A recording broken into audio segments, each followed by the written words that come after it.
The black mamba is Africa's longest venomous snake. The fastest snake in the world is also one of the deadliest. No average person can outrun it.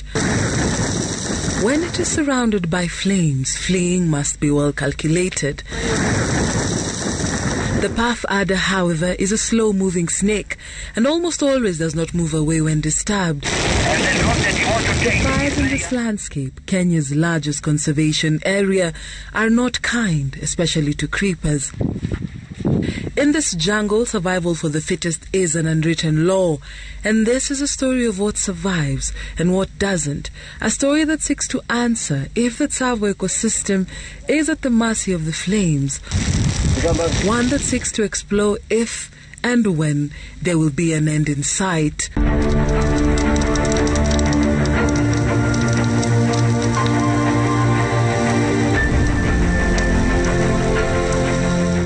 Where there is smoke, there is fire.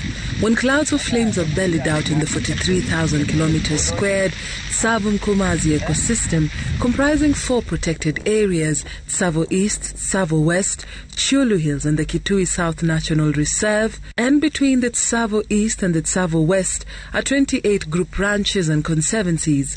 The conservation area lies within Kitui, Makueni, Kajiado, Kwale, Kilifi, Tana River, Taita Taveta counties, and borders the Mkomazi National Park in Tanzania.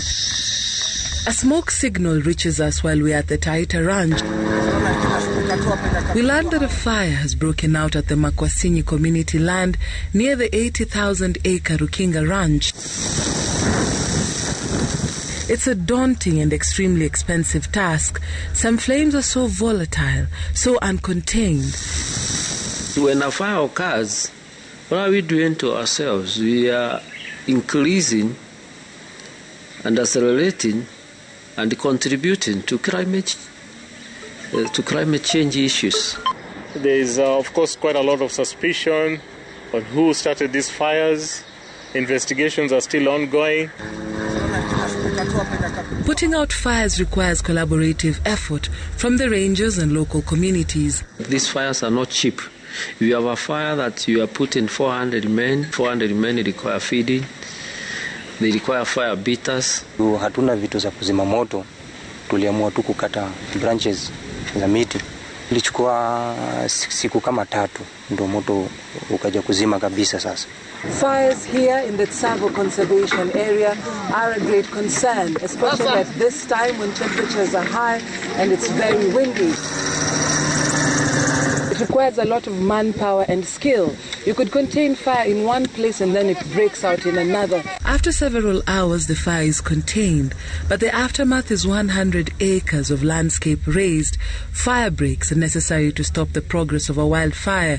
If a fire comes to a break, it is unable to go further and it dies naturally. Digidigi wakiruka wanakimbia, wengine wanakuja wanatuona, wanarudi kwa moto. Sasa tunakuta hata labda tukirudi pale tutapata kama python, pafwada, ni mnyama ambaye hawezi kimbia.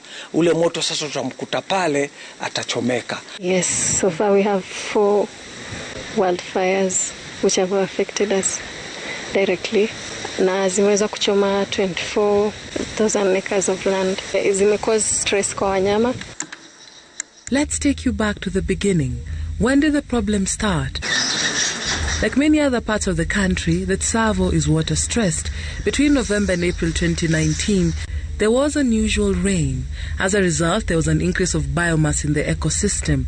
Tsavo East is relatively flat, while Tsavo West is volcanic and dotted with springs and waterholes. It is known for bird life and for its large mammals, and it is also home to the Ngulia Black Rhino Sanctuary. May 29th, a fire razed down over 4,000 acres within the Tsavo East National Park. The fire was attributed to a juvenile, a boy burning litter in Lebanon village in Voi. It was contained in the wee hours of the next day. Then we had sporadic fires in parts of Chulu Hills, in Birikani. Then we had these fires in group ranches such as Lualenyi, later on in Tsavo West National Park. Then we had fires also in other community conserved areas in Geno Ranch.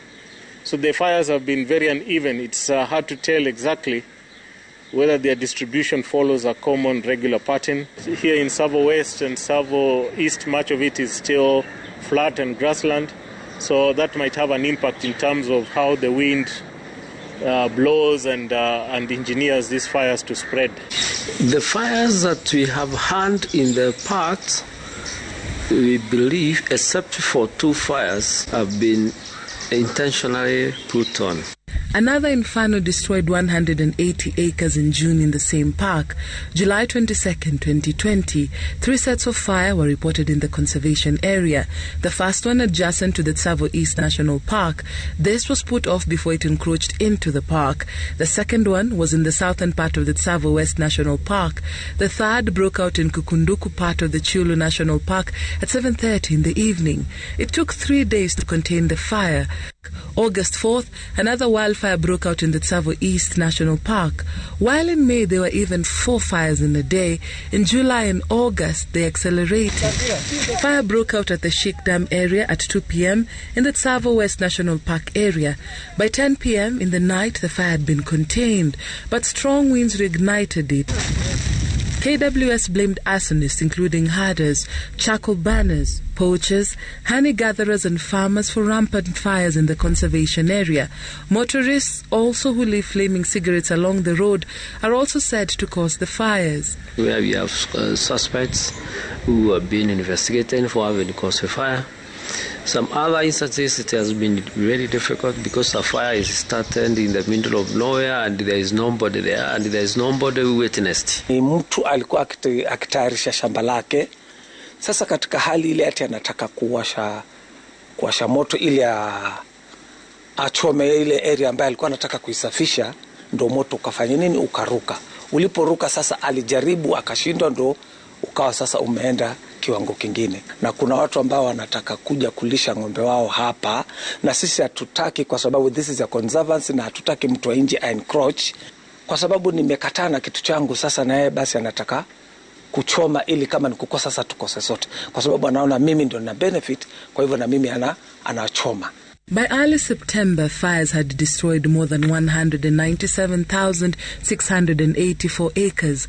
Most of them were concentrated in group ranches in the southern part of Tsavo West. Rehabilitating land is a daunting task. As the dry season approaches, the fires continue to ravage the ecosystem.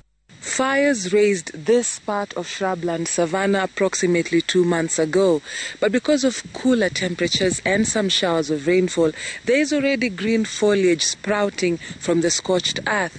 Nature has a way of replenishing itself, but there is a problem.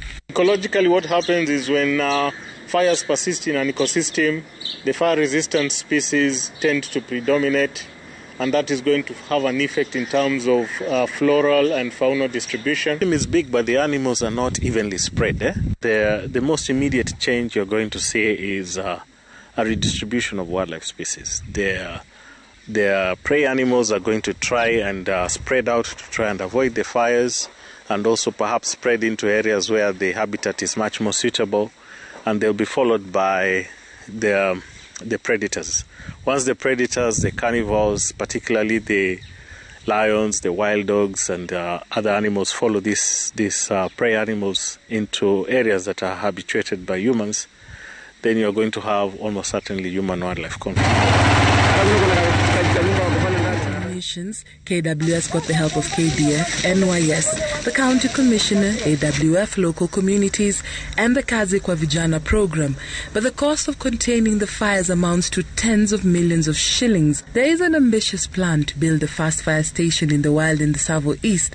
The fire station is expected to be ready early next year and have both aerial and ground resources. This will need fire station components, infrastructure, and personnel. And this fire station must have fire engines or firefighting equipment, including firefighting uniforms. We need to fully be prepared for the dry spell whenever it comes. But of greater importance is ensuring that the fires are not lit in the first place. When the flames are quenched and the fires are contained, there is that which will be lost completely, not just for Tsavo, but for the entire country. Dorcas Wangira, Citizen TV.